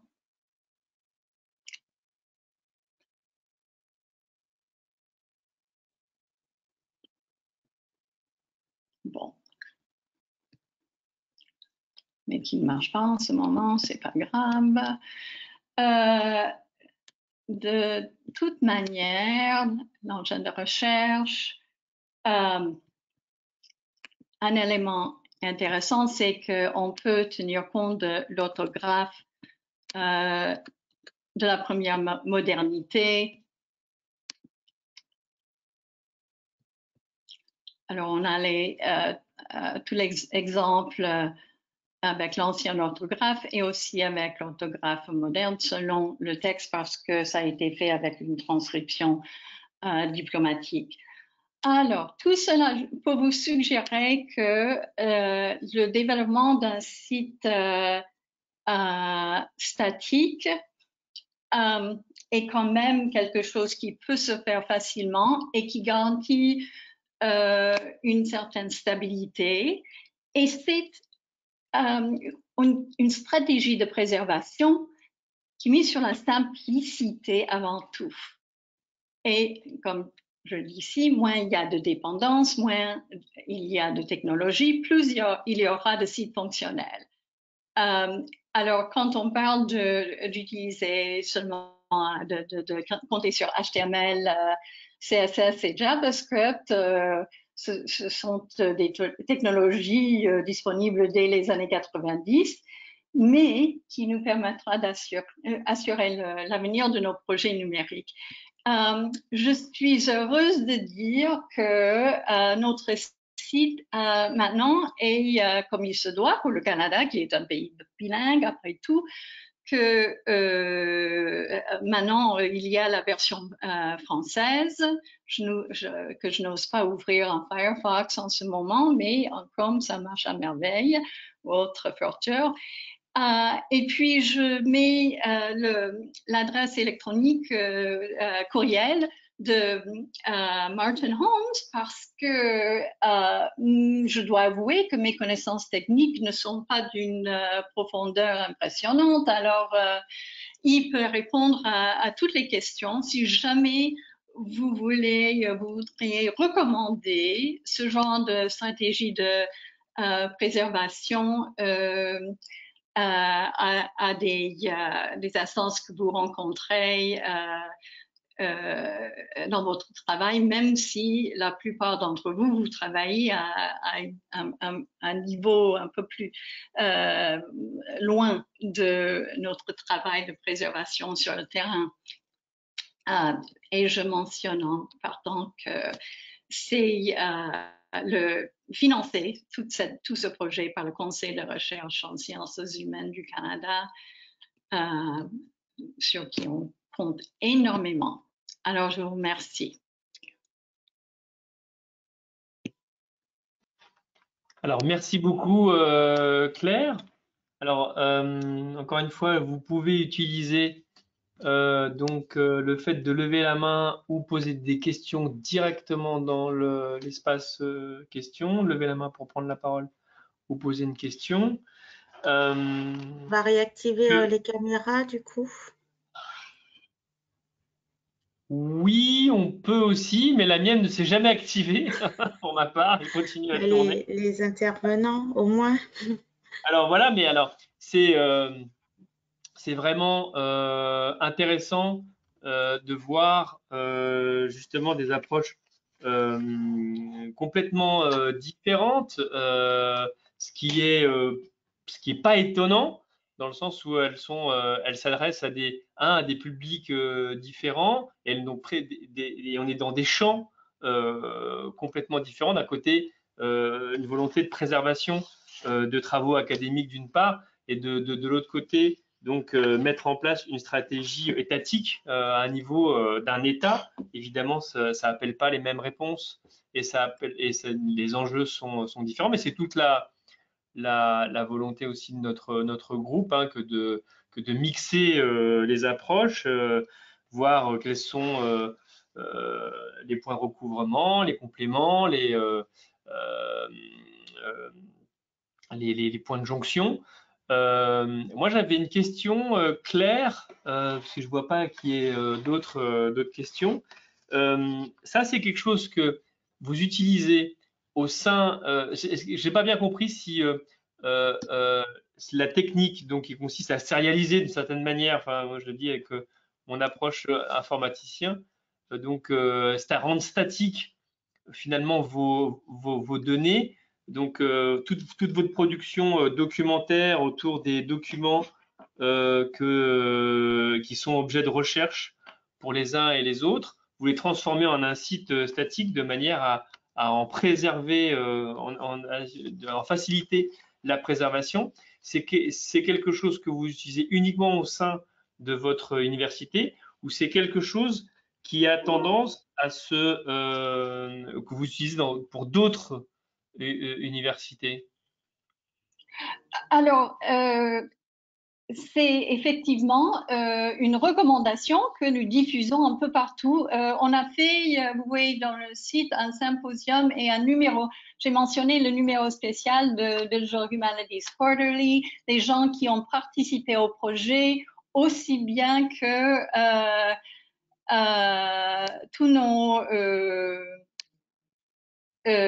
on a fait pas mal de présentations un peu partout en humanité numérique à l'international avec le congrès DH, aussi bien que dans toutes sortes d'autres congrès. On a publié des articles.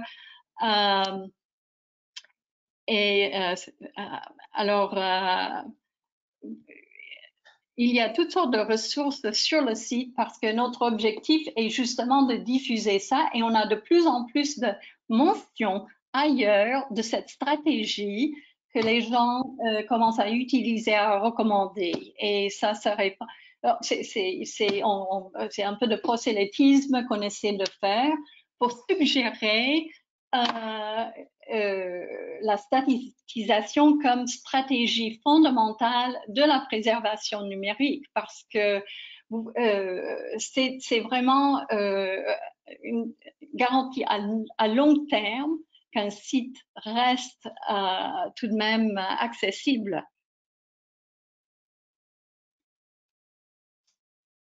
Oui, je comprends. L'idée, c'est de se détacher le plus possible finalement de technologies particulières et rester sur des technologies très basiques. C'est ça. Et de plus en plus, pardon, de plus en plus de collègues en dehors de notre université et de notre pays commencent à essayer de le mettre en œuvre.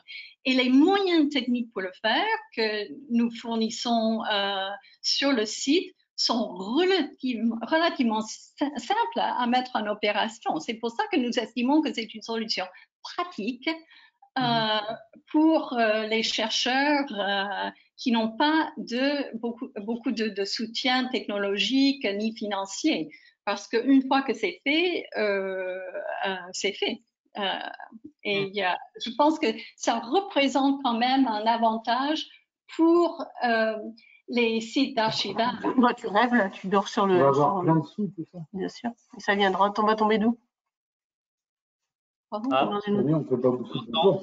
Oui, ben. Bon, je vais couper votre micro parce que je crois que ça ne le concernait pas. Voilà, il y a eu un micro d'allumé de manière intempestive. Pardon, Claire. Non, ça va.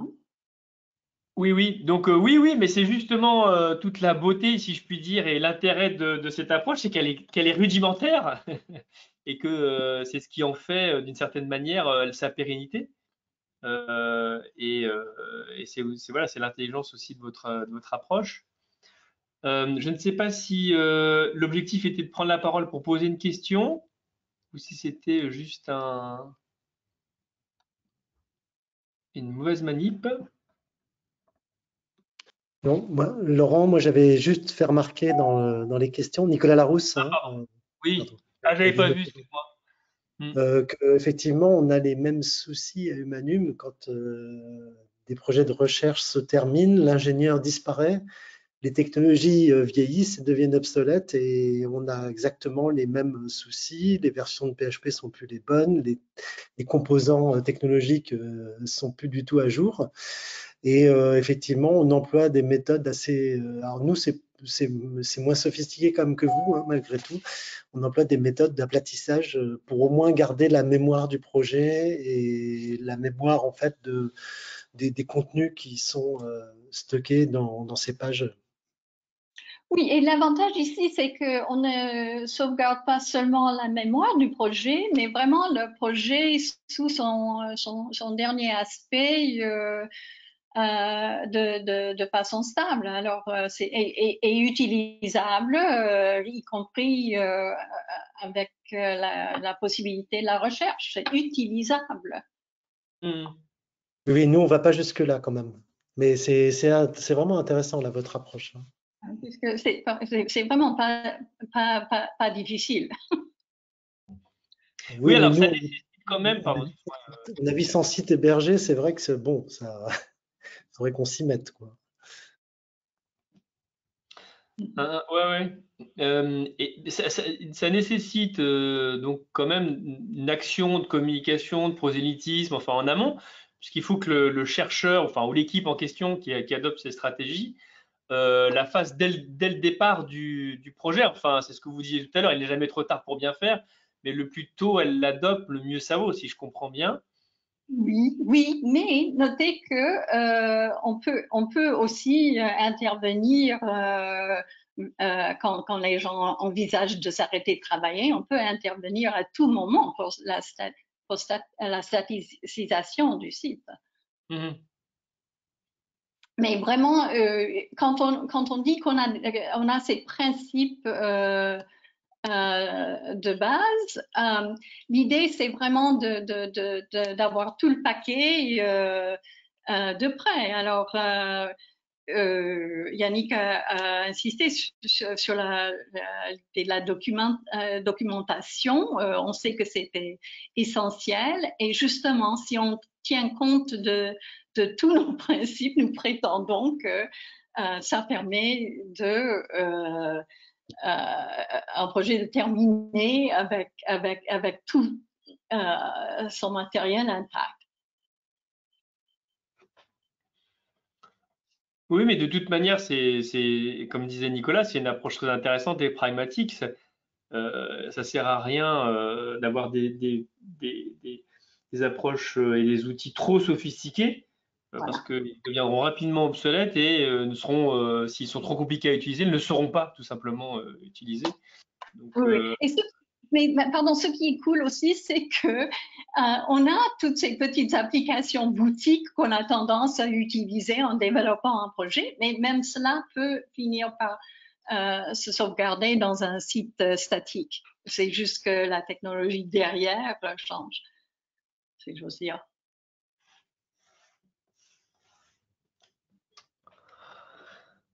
Bien. Merci beaucoup pour cette présentation. Alors, c'est toujours un peu frustrant. On peut pas applaudir les présentations, que ce soit de Michel ou de Claire. Merci 1000 fois à toutes et tous qui sont encore parmi nous. N'hésitez pas à… donc, on est à la recherche toujours d'interventions. On a évidemment un certain nombre de contacts. Mais l'intérêt aussi, c'est que vous preniez vous-même la parole, hein, et donc n'hésitez pas à revenir vers nous, vers moi, vers Katia, l'équipe, pour nous suggérer donc des retours d'expérience dont vous auriez connaissance ou vos propres évidemment retours d'expérience. Vous voyez, nous en sommes toujours friands. On en a besoin justement de comparer des approches plus ou moins avancées. Ça montre un peu la diversité et la maturité des uns et des autres, et aussi la capacité qu'on peut avoir à mettre des choses en place qui sont très, très opérationnelles et très pragmatiques. Voilà, on va se quitter un petit peu en avance sur cette note. Retrouvez-nous donc sur notre site internet. N'hésitez pas aussi à revenir vers nous pour vous inscrire à notre mailing list. Je vous rassure tout de suite, il n'y a que quelques échanges par an, soit d'informations, soit pour vous signaler nos prochaines réunions. Donc, vous ne serez pas harcelés de messages. Je sais que nous le sommes tous beaucoup. Et je vous souhaite donc une très très bonne fin de journée, et on vous retrouvera en début d'année prochaine pour un nouveau webinaire sur ces questions de politique de préservation. Et voilà. Très bonne fin de journée à toutes et tous. Merci bien, Laurent. Merci Claire, merci. Merci à vous. À très vite. Au revoir.